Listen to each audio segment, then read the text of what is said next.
on viendra dans le développement avec le gouvernement. Alors gis nga li nga xamante ne moom mooy peut-être tête yu bees yi ñu dugal ci biir gouvernement boobu mën nañu wax ne ci ministère de l'intérieur c'était une demande nationale ñu bari dañu doon wax ne nañu fa teg Makhtar Cissé xam nañ ne moo fa nekkoon en 2024 bi ñuy amal ay élections te amoon nañ ko ci respect ak considération ak itam jàmm ju am solo naka nga gisee profilam ci intérieur. bala maa ñëw ci kooku damay taxaw d'abord ci kaw premier ministre bi. yaa ngi ci Alamine Lo. donc je vais faire un rappel historique. par rapport ak réew yi nga xam ne développé nañu depuis 1990 ak fii ñu nekk. damay commencer ci dëkk bu ñuy wax Singapour dafa am ku ñuy wax Lee Kuan Yew. moo nekkoon premier ministre Singapour je crois 1990. 1989 Singapour Sénégal moo ko ëpp PIB. mu nekk benn archipel benn île bu ndaw enclave ci biir Malaisie. jën rek la ñu amoon mais Lee Kuan Yew bi mu ñëwee bi mu jëlee réew mi dañ ni damay def la wax waxul bu ñu ma diggalee ma def de. mais dafay def en une décennie jëlee na Singapour ci benn petit île archipel boo xam ne jën la dépendre bokk ci l'un des pays les plus développés du monde par habitant. Singapour moo gën a développé Japon bañ na ko ba passeport bi ëpp doole ci àdduna bi passeport Singapour la. te benn nit moo ñëw indi idéologie bi soo fa jógee nga dugg ci Malaisie gi ko enclavé. premier ministre bi fa ñëw dans les années 83 mi ngi tudd Mahathir Mohamad. premier ministre bi développé Malaisie tey Malaisie bokk na ci réew yi gën a développé ci àdduna 1983 Sénégal moo ëppoon Malaisie PIB soo fa jógee nga dem dëkk bu ñu naan Chine. dans les années fin 70 début 80 dafa am ku ñuy wax Deng Xiaoping mu ñëw def ay réformes mu jël benn premier ministre bu ñuy wax Zhao Ziyongo à partir de 1983. Zhao Ziyongo kooku dama ciy taxaw parce que mënu ma développer lépp biñ ko nommé bi mu ñëwee dañu damay def mais bi muy def dafa ñëw indi vision néewul rek le guide suprême lu ma digal dama koy def ñu ni ko lan mooy say réformes mu ni damay lancer ce qu'on appelle la lutte contre la pauvreté. et booy def la lutte contre la pauvreté ce que tu disposes comme dividende loolu nga mën a propager mu law ci réew mi 1983 Chine amuñu 20 milliardaires bi mu ñëwee moom benn groupe bu ndaw bu fa nekkoon nekk ay multimilliardaires nga xam ne li ñu am moo ëpp li population Chine bi am daf leen a jàpp ñoom ñëpp ñu ñëw ñu def réunion mu ne leen peuple bi nee na dividende yi dafa demee côté yéen a ëpp xaalis ci réew mi da ngeen koo sàcc kenn du leen jàpp leen dugal ci ay kaso dañ leen di dugal kaso de la vie et de l'investissement mu ne leen yow Xaadim Ba am na dëkk bu ñuy wax Ndula mu nga fële ca wetu Njaareem dañoo bëgg nga dem nga tuddee ko Suisse nga fexe ba mel ni Genève yow Moustapha Cissé am na dëkk bu nekk fii ci Diamniadio autoroute ba jaar na fa déjà dañoo bëgg dëkk boobu mel ne Rome maanaam dans le cadre d'infrastructure et le relancement ou modernisation de la Chine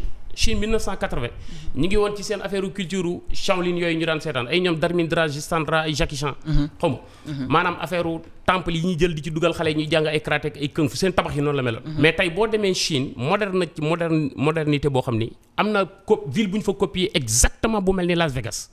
milliardaire lañ ko jox ni ko def ko am na ville bu ñu fa copier bu mel ni exactement comme Paris milliardaire lañ ko jox ni ko def ko boo demee di nga fa fekk la Tour Eiffel loolu moo moderniser et modernisation boobu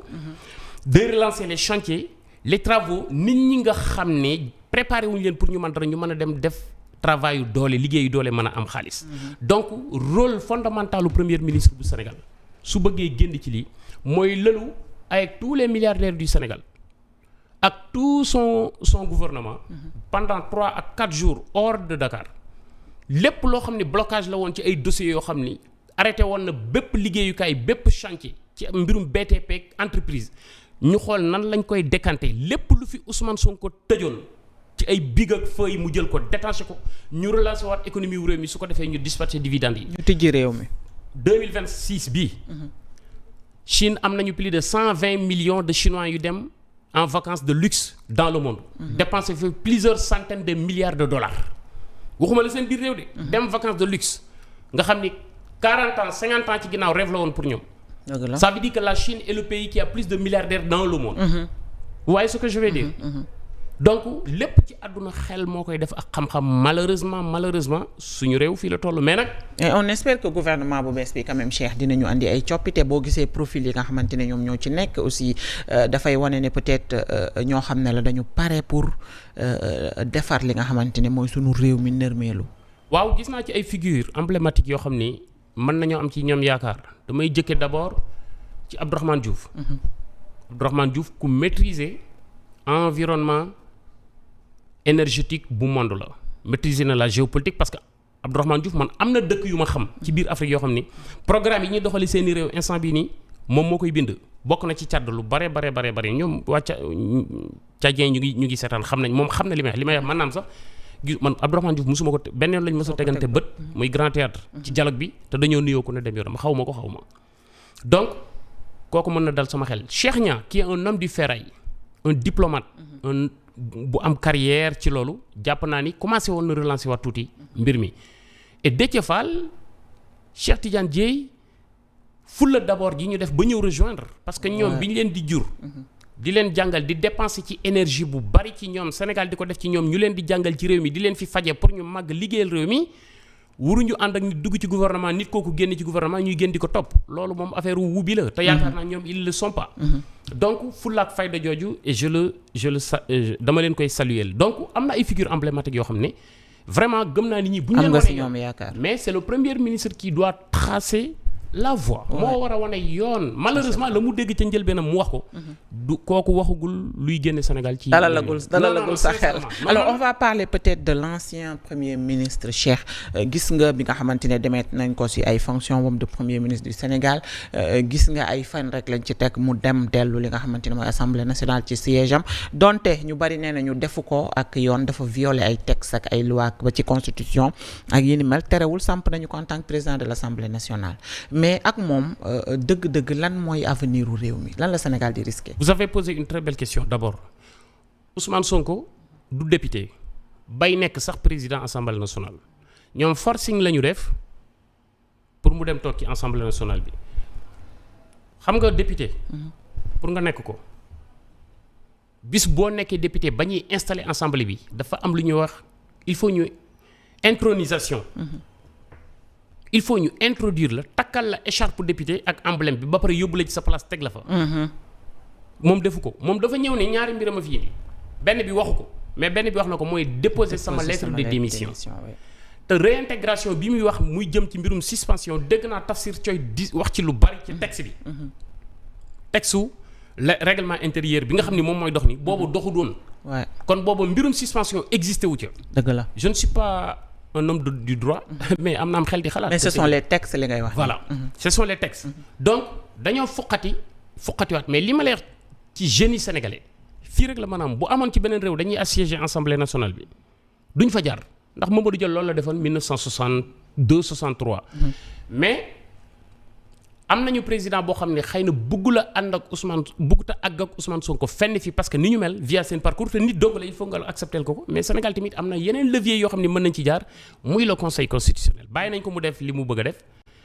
maintenant l'opposition introduire nañ benn recours au niveau du conseil constitutionnel mu ngi koy diagnostiquer et jàpp naa ne bu paree pour publier ko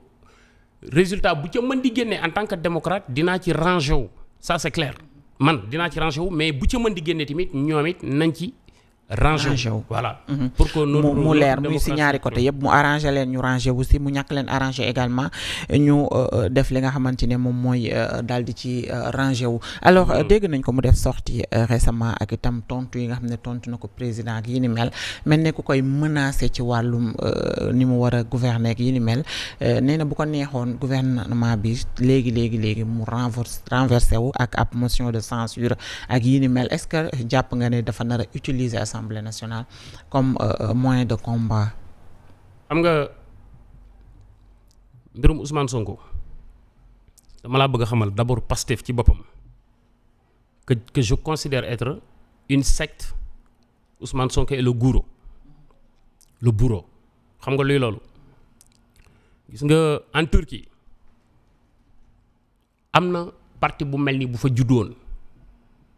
Abdallah Öcalan moo ko organisé woon muy mouvement pour la survie du peuple du du révolutionnaire des Kurdes. ñu koy wax PKK. bi ñu commencé am doole état xam ni lii day terroriser réew mi te day yàq réew mi dañoo dissoudre parti bi ba pare jàppale ñoom ñëpp ñaf ci kaso bi. Abdallah Öcalan dafa daw dem Kenya fa lañ ko fekk jàpp ko indi ko yóbbu ko ci benn île tëj ko fa 15 ans. boo demee Nigéria dans les années 67 jusqu'à 70 am na Ken Saro-Wiwa moo organisé woon mouvement pour la survie du peuple ougoni. mooy Biafra bi ngay dégg la guerre du Biafra.